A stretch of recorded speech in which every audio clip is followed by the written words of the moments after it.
आज की दुनिया और देश की सबसे बड़ी और ताज़ा खबरों के साथ मैं हाजिर हूं। कहीं प्रधानमंत्री मोदी की आत्मनिर्भर भारत की पुकार गूंज रही है, कहीं लद्दाख में हिंसा ने कश्मीर घाटी के बाद सबसे काला दिन बना दिया। वहीं गाजा युद्ध पर ट्रंप का बड़ा शांति प्लान, संयुक्त राष्ट्र में ट्रंप का बवाल, कोलंबिया और अमेरिका की तनातनी और स्पेन इटली की नौसैनिक तैयारी अदाब। नमस्कार, आज है 25 सितंबर 2025।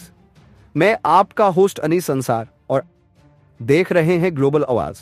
तो चलिए शुरू करते हैं। सबसे पहले एक छोटी सी रिक्वेस्ट, हमारे चैनल ग्लोबल आवाज को सब्सक्राइब करें और बेल आइकन दबाना ना भूलें। प्रधानमंत्री नरेंद्र मोदी ने यूपी इंटरनेशनल ट्रेड शो का उद्घाटन करते हुए कहा, भारत जैसे देश को अब किसी पर निर्भर रहना मंजूर नहीं है। उन्होंने जोर दिया कि भारत 2047 तक विकसित राष्ट्र बनने की दिशा में आगे बढ़ रहा है। मोदी का कहना है कि दुनिया में चाहे कितनी भी अनिश्चितता और विघटन हो, भारत नई दिशाएं खोज रहा है। उन्होंने साफ कहा, हम चिप से लेकर शिप तक सब कुछ भारत में बनाना चाहते हैं। अमेरिका के भारी टैरिफ के बीच मोदी का यह संदेश आत्मनिर्भर भारत की ओर बड़ा संकेत है। अगली खबर की ओर बढ़ते हैं। लद्दाख में पूर्ण राज्य का दर्जा और छठी अनुसूची की मांग को लेकर बुधवार को जबरदस्त झड़पें हुई। आंदोलनकारियों और पुलिस की भिड़ंत में 4 लोगों की मौत हो गई और 59 घायल हुए, जिनमें 30 पुलिसकर्मी भी शामिल है। इसे 1989 के बाद का सबसे हिंसक दिन माना जा रहा है। हालात बिगड़ते देख पर्यावरण कार्यकर्ता सोनम वांगचुक ने अपनी 15 दिन की भूख हड़ताल खत्म कर दी। लेह में कर्फ्यू लगाया गया है और गृह मंत्रालय ने वांगचुक को ही हिंसा का जिम्मेदार ठहराया है। हालांकि सरकार का कहना है कि छठी अनुसूची और राज्य के दर्जे पर बातचीत की प्रक्रिया जारी है और 6 अक्टूबर को हाई पावर कमेटी की बैठक भी होगी। अब रुख करते हैं गाजा की ओर। इजरायली चैनल 12 के मुताबिक अमेरिकी राष्ट्रपति डोनाल्ड ट्रंप ने गाजा युद्ध खत्म करने के लिए शांति प्लान पेश किया है। इस प्लान ने बंधकों की रिहाई, स्थायी युद्ध विराम, गाजा से इजराइल की धीरे धीरे वापसी और हमास को बाहर रखते हुए नया प्रशासन बनाने की बात शामिल है। सुरक्षा बलों में अरब और मुस्लिम देशों के सैनिक और अरब देशों से पुनर्निर्माण के लिए फंडिंग का प्रस्ताव है, मगर अरब नेताओं ने शर्तें भी रखी। गाजा और वेस्ट बैंक पर कब्जा या विलय नहीं होगा, नई बस्तियां नहीं बसेंगी, अल अक्सा की स्थिति जस की तस रहेगी और मानवीय मदद तुरंत बढ़ाई जाए। ट्रंप ने चेतावनी दी कि अगर युद्ध नहीं रुका तो इजराइल और अलग थलग हो जाएगा।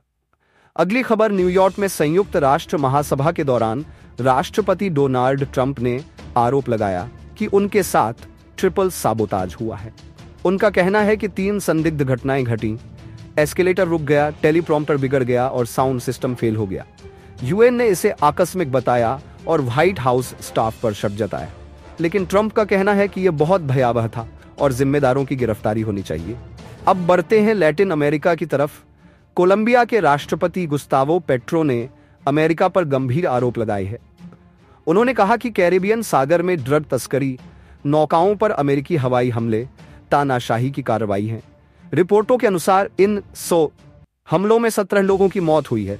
पेट्रो ने चेतावनी दी कि अगर इनमें कोलंबियाई नागरिक मारे गए तो अमेरिकी अधिकारियों के खिलाफ आपराधिक कार्रवाई होनी चाहिए।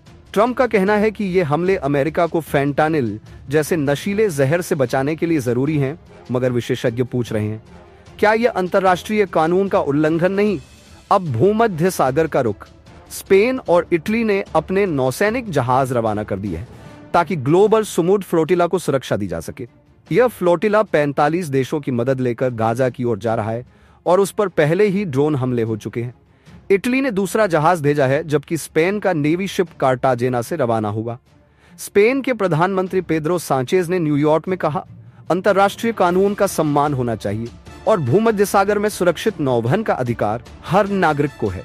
वहीं दूसरी तरफ ताजा खबर, इटली की प्रधानमंत्री जॉर्जिया मेलोनी, जो दूर दराज दक्षिणपंथी नेता और इजराइल की सहयोगी मानी जाती है, ने संयुक्त राष्ट्र में बड़ा बयान दिया। उन्होंने कहा, इजराइल ने उस सीमा को पार कर दिया है। गाजा में बड़े पैमाने पर ऐसा युद्ध छेड़ा गया है जिसमें फलस्तीनी आम नागरिक सबसे ज्यादा प्रभावित हुए हैं।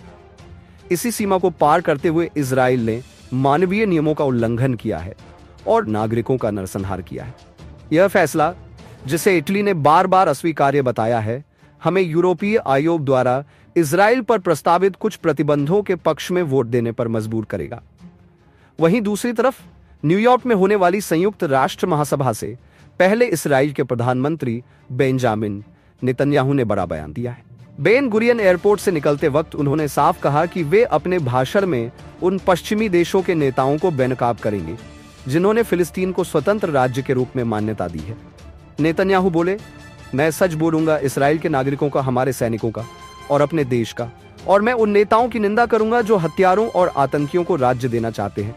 यह कभी नहीं होगा। तो दोस्तों, ये थी आज की बड़ी और अहम खबरें। अगर वीडियो पसंद आए तो लाइक और शेयर जरूर करें। मिलते हैं अगली वीडियो में, तब तक के लिए अलविदा।